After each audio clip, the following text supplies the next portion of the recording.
Welcome to DRS nursing academy. स्वागत है आपका एक बार फिर से हमारे नए वीडियो में। आज हम बात करने वाले हैं इम्यूनिटी की। बहुत ही इम्पोर्टेंट टॉपिक है एग्ज़ाम पॉइंट ऑफ व्यू से। आप सभी को पता होगा कि इम्यूनिटी क्या होती है।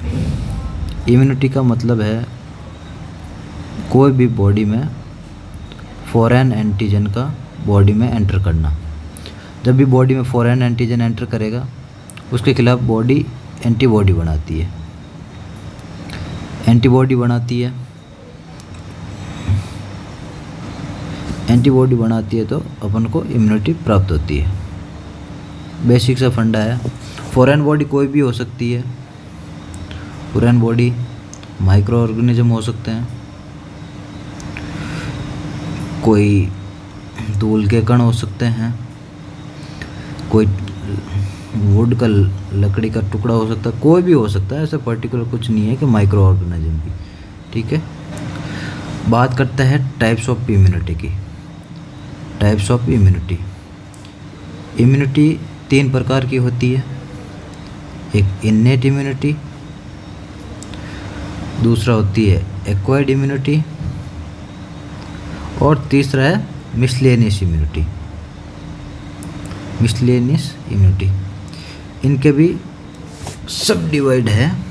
बात करते हैं सबसे पहले इन्नेट इम्यूनिटी की। इन्नेट इम्यूनिटी 3 प्रकार की होती है। ये होती है स्पीशीज इम्यूनिटी, दूसरा है रेशियल इम्यूनिटी और तीसरा है इंडिविजुअल इम्यूनिटी। इनको थोड़ी देर बाद हम डिटेल में डिस्कशन करेंगे। अब बात करते हैं नेक्स्ट, दूसरी है एक्वायर्ड इम्यूनिटी। एक्वायर्ड इम्यूनिटी 2 प्रकार की होती है।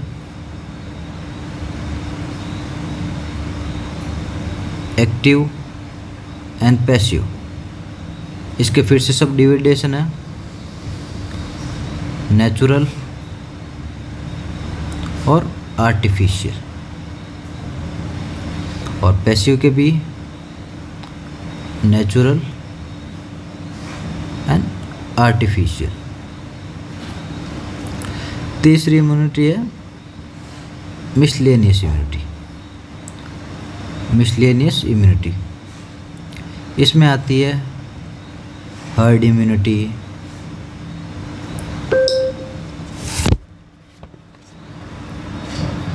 लोकल इम्यूनिटी और कंबाइन इम्यूनिटी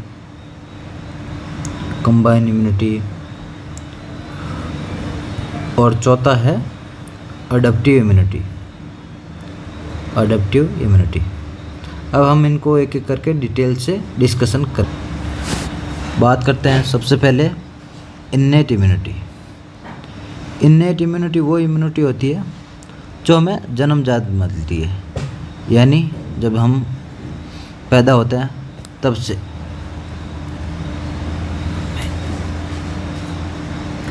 वो इम्यूनिटी जो हमें पैदा होते मिलती है, यानी रेसिस्टेंस बाय बर्थ। इसमें सबसे पहली आती है स्पीशीज। कोई भी पर्टिकुलर स्पीशीज है उसमें अपनी अपनी इम्यूनिटी डेवलप होती है। ठीक है, दूसरी है रेशियल यानी कोई भी जन्मजात, जैसे अमेरिकन निग्रोज की एंटीबॉडी, जैसे अमेरिकन निग्रोज है उनकी एंटीबॉडी, ये है उनकी इम्यूनिटी। अमेरिकन वाइट से ज़्यादा होती है। ठीक है, यानी पर्टिकुलर जात में तो अलग अलग रेशियल के हिसाब से अलग अलग इम्यूनिटी प्रोवाइड होती है। बात करते हैं तीसरी इंडिविजुअल इम्यूनिटी की। इंडिविजुअल इम्यूनिटी यानी हर बंदे की अलग अलग इम्यूनिटी होती है बॉडी की। जैसे आपकी इम्यूनिटी अलग है, आपके दोस्त की अलग है, आपके भाई की अलग है। तो पर्टिकुलर इंडिविजुअल आदमी की पर्टिकुलर इम्यूनिटी होती है। तो ये 3 टाइप हो गए। स्पीशीज, कोई भी स्पीशीज की अलग इम्यूनिटी। रेशियल यानी उनके पर्टिकुलर रीजन के हिसाब से या ग्लोबली जो भी उसको इम्यूनिटी मिलती है, ठीक है, रीजन के हिसाब से, जैसे कोई साउथ में रह रहा, कोई वेस्ट में रह रहा, ईस्ट में रह रहा, तो उसके हिसाब से। और बात करते हैं इंडिविजुअल इम्यूनिटी की, जो पर्टिकुलर इम्यूनिटी इंडिविजुअल में होती है। अब बात करते हैं एक्वायर्ड इम्यूनिटी की। एक्वायर्ड इम्यूनिटी इम्पोर्टेंट है, यहीं से क्वेश्चन बनते हैं। एक्वायर्ड इम्यूनिटी 2 प्रकार की होती है, एक होती है एक्टिव, एक होती है पैसिव। एक्टिव इम्यूनिटी मतलब बॉडी एक्टिवली पार्टिसिपेट कर रही है। एक्टिव मतलब बॉडी खुद एक्टिवली पार्टिसिपेट कर रही है। इसमें आती है नेचुरल और एक होती है आर्टिफिशियल। इसकी भी सेम नेचुरल और आर्टिफिशियल। नेचुरल में यानी एक्टिव इम्यूनिटी में बॉडी में एंटीजन एंटर करता है, एंटर एंटीजन। और पैसिव में एंटीबॉडी। याद रखने वाली बात यही है, सिंपल सा टॉपिक है, अगर बॉडी में एंटीजन प्रवेश कर रहा है या एंटर कर रहा है तो वो एक्टिव इम्यूनिटी के थ्रू ही बॉडी को इम्यूनिटी मिलेगी। और दूसरा है पैसिव, तो पैसिव में एंटीबॉडी के थ्रू बॉडी को इम्यूनिटी मिलेगी। जैसे बात करते हैं नेचुरल की, बॉडी में अगर किसी भी प्रकार का इन्फेक्शन हो जाता है, क्लिनिकल सब क्लिनिकल किसी भी प्रकार का इन्फेक्शन अगर बॉडी में हो जाता है तो उसके थ्रू जो इम्यूनिटी मिलेगी वो होगी नेचुरल एक्टिव एक्वायर्ड इम्यूनिटी। जैसे एग्जांपल देख लेते हैं, अगर अपन को चिकन पॉक्स हुआ तो बॉडी नेचुरल तरीके से नेचुरली एक्टिव पार्टिसिपेट करके एंटीबॉडी बनाएगी। यानी बॉडी में अगर एंटीजन प्रवेश करता है, जैसे बॉडी का चिकन पॉक्स का एंटीजन आया अपने बॉडी में, तो अपनी बॉडी उसके खिलाफ नेचुरल तरीके से खुद ही एंटीबॉडी बनाएगी, तो वो हो गई नेचुरल एक्टिव एक्वायर्ड इम्यूनिटी। आ गई समझ में? चिकन पॉक्स हो गया, स्मॉल पॉक्स हो गया, या बॉडी में किसी भी प्रकार का इन्फेक्शन आता है तो उसके खिलाफ अगर बॉडी इम्यूनिटी बनाती है तो वो हो गई नेचुरल, यानी अपन को नेचुरल तरीके से बॉडी को इम्यूनिटी मिल रही। दूसरा है आर्टिफिशियल। आर्टिफिशियल यानी बाई वैक्सीनेशन। कोई भी अगर बॉडी में वैक्सीन ली अपने तो उसके थ्रू अगर बॉडी को इम्यूनिटी मिल रही है तो वो हो गई artificial active acquired immunity. Example जैसे BCG का वैक्सीन हुआ, BCG का वैक्सीन बॉडी में एंटीजन आता है। BCG एक वैक्सीन है, लाइव वैक्सीन है, तो उसमें बॉडी का एंटीजन प्रवेश करता है तो उसके खिलाफ बॉडी आर्टिफिशियल तरीके से एंटीबॉडी बनाती है। तो ठीक है, तो ये हो गई आर्टिफिशियल एक्टिव इम्यूनिटी। अगर बॉडी में किसी भी प्रकार से वैक्सीन के थ्रू अगर एंटीबॉडी बन रही है तो वो आएगी आर्टिफिशियल, और एक्टिव तरीके से बन रही है तो आर्टिफिशियल एक्टिव एक्वायर्ड इम्यूनिटी। तीसरी बात करते हैं नेचुरल इम्यूनिटी की।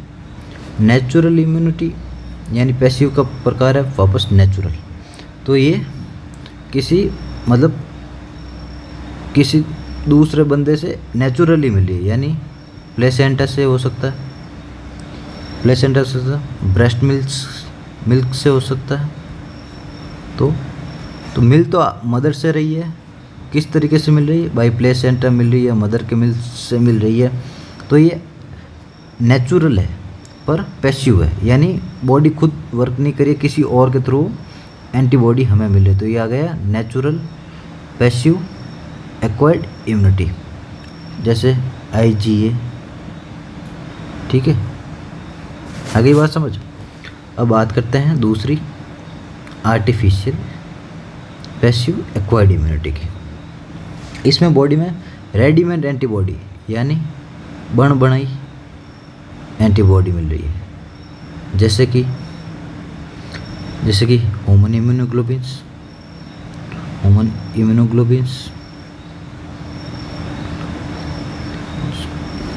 एंटीसीरा,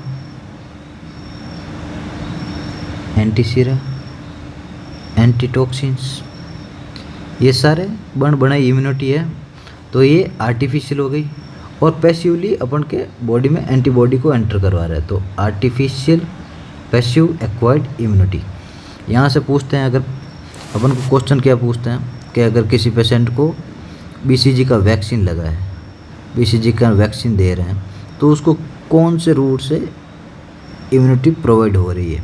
तो बीसीजी का वैक्सीन है तो कोई भी वैक्सीन है तो उसका ये तो आर्टिफिशियल आया, मतलब बन बनाई मिल रही है।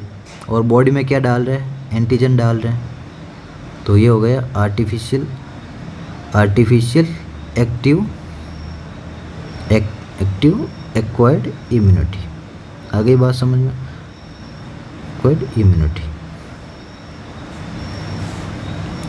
अब बात कर लेते हैं इनमें थोड़ा डिफरेंस की। एक्टिव इम्यूनिटी और पैसिव इम्यूनिटी की। बहुत इम्पोर्टेंट टॉपिक है, यहाँ से क्वेश्चन आते ही आता है। इसमें क्या कर रहा है, एंटर कर रहा है antigen.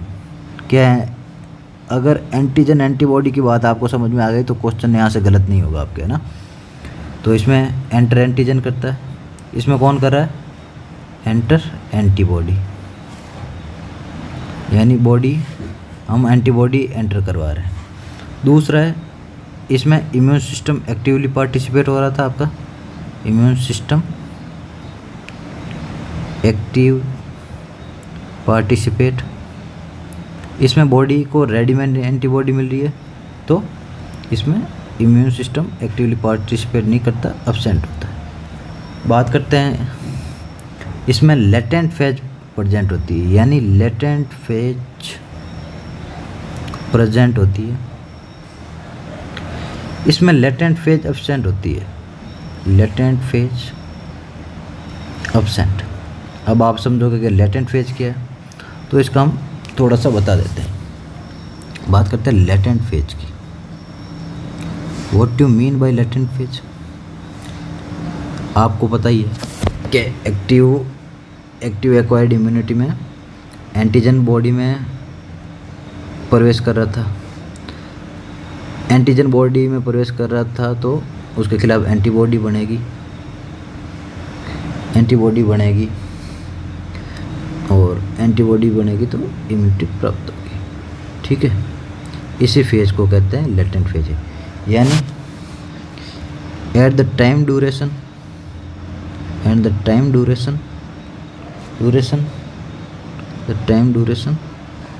in body,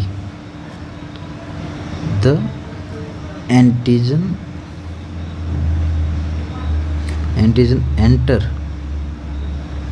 and body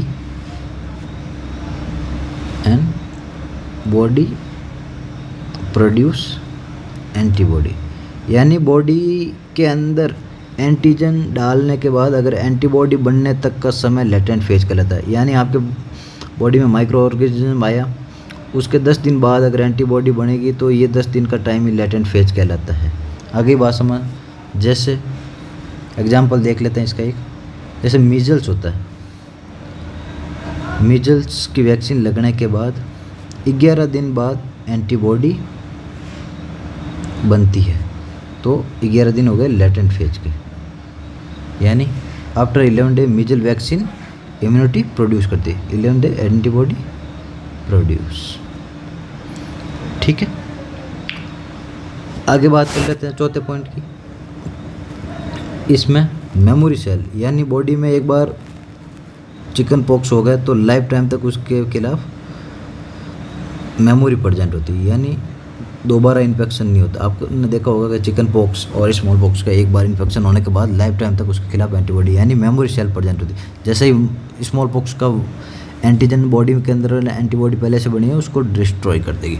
ठीक है, ऐसा इसमें कुछ नहीं होती है। एक बार वैक्सीन लगाई आपने तो उसके खिलाफ जैसे इम्यूनोग्लोबिन्स हो गए तो उसको बार बार, जैसे हेपेटाइटिस बी का टाइटर हो गया तो बार बार करवाने पड़ते हैं। हेपेटाइटिस बी हो गया जिससे इसके इम्यूनोग्लोबिन सकते हैं तो बार में अगर फिर से ना टाइटर वगैरह करवाने पड़ते हैं। ये लॉन्ग लास्टिंग है, मतलब लंबे टाइम तक चलती है। ये शॉर्ट टाइम तक है, यानी वैक्सीन का जब तक असर रहेगा तब तक हमें बॉडी में इम्यूनिटी रहेगी। ठीक है, इसमें नेगेटिव फेज प्रेजेंट होती है, नेगेटिव फेज प्रेजेंट, इसमें ऐसा कुछ नहीं होता, ये एब्सेंट होती है नेगेटिव फेज। ठीक है, ये प्रिवेंटिव है, मतलब किसी को अगर पहले से वैक्सीन लगा देता है तो ये प्रिवेंट कर सकते हैं डिजीज से। ये होने के बाद लगाते हैं क्यूरेटिव फेज, जैसे किसी को हेपेटाइटिस बी लगाना हो तो इम्यूनोग्लोबिस वगैरह, या किसी को रेबीज़ का हो गया टीका वगैरह, तो ये सब एंटीबॉडीज़ होती है, तो इनको बाद में लगाते हैं। अब बात करते हैं तीसरे इम्यूनिटी की, मिसलेनियस यानी वही इम्यूनिटी जो मतलब छोटी छोटी इम्यूनिटी, या इसके सब टाइप्स बात कर लेते हैं कंबाइन इम्यूनिटी की। कंबाइन इम्यूनिटी मतलब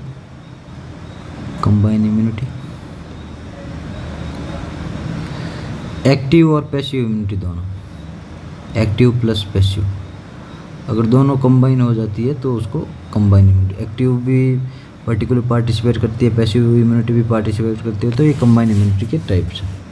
दूसरी है अडॉप्टिव इम्यूनिटी। अडॉप्टिव इम्यूनिटी में भी इसका एक है लिम्फोसाइट्स। लिम्फोसाइट आपने सुना ही होगा, B lymphocyte, T lymphocyte, B lymphocytes और टी लिम्फोसाइट्स। इनके और भी नाम हैं, इसको कहते हैं ह्यूमरल इम्यूनिटी, और इसको सेल मीडिएट इम्यूनिटी या सेलुलर इम्यूनिटी।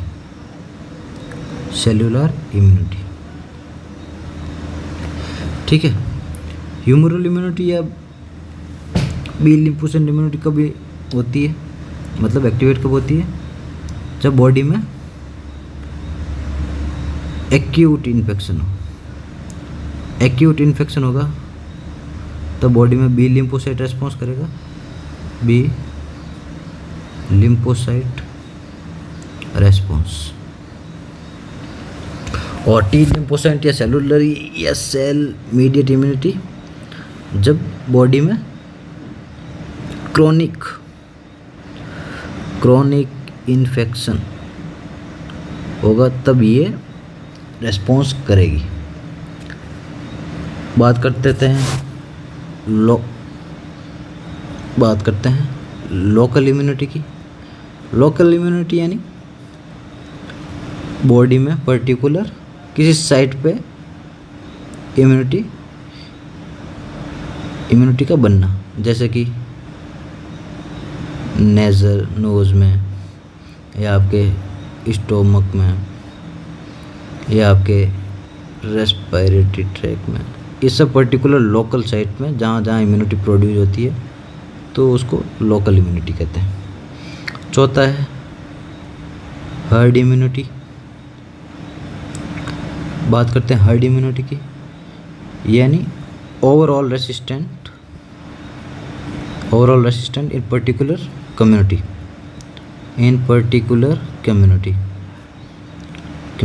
जैसे कोविड का वैक्सीनेशन, तो इसमें हर्ड इम्यूनिटी डेवलप कर सकते हैं, यानी पूरे ओवरऑल कम्युनिटी को पहले ही वैक्सीन दे दो और उस एंटीजन के खिलाफ एंटीबॉडी प्रोड्यूस कर दो, यानी पर्टिकुलर किसी भी डिजीज़ के खिलाफ, तो वो ओवरऑल कम्युनिटी को अगर वैक्सीनेट कर देंगे तो उसके खिलाफ हर्ड इम्यूनिटी मतलब डेवलप हो जाएगी। इसमें एक एग्जांपल है टिटनेस के खिलाफ कभी भी हर्ड इम्यूनिटी डेवलप नहीं हो सकती है ना। ये क्वेश्चन पूछते हैं, don't develop herd immunity against tetanus. अगर आपको ये वीडियो अच्छा लगा है तो चैनल को लाइक कीजिए, सब्सक्राइब कीजिए और अपने दोस्तों के साथ शेयर कीजिए।